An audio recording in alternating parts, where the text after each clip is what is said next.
تازہ ترین ویڈیوز کے لیے چینل کو سبسکرائب کر کے بیل آئیکن اور آل نوٹیفیکیشن پر کلک کریں تاکہ آپ کو ملے ہر اپڈیٹ سب سے پہلے۔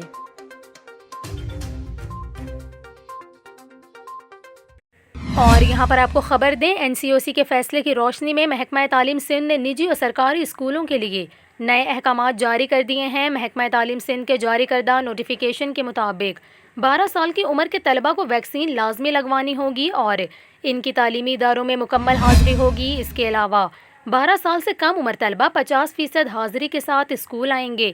نوٹیفیکیشن کے مطابق تعلیمی ادارے SOPs کا خاص خیال رکھیں گے۔ واضح رہے کہ کورونا وائرس کی نئی لہر کے پیش نظر NCOC نے پھر پابندیاں لگا دی ہیں۔ 10% سے زائد وائرس والے شہروں میں انڈور تقریبات اور ڈائننگ بند کر دی گئی، جبکہ مزارات، ٹرانسپورٹ، سینما اور تعلیمی اداروں میں سرگرمیاں محدود ہوں گی۔ چھوٹے بچے ایک دن چھوڑ کر اسکول جائیں گے، تاہم 12 سال سے اوپر کے ویکسین شدہ بچوں کی مکمل حاضری لازمی ہوگی۔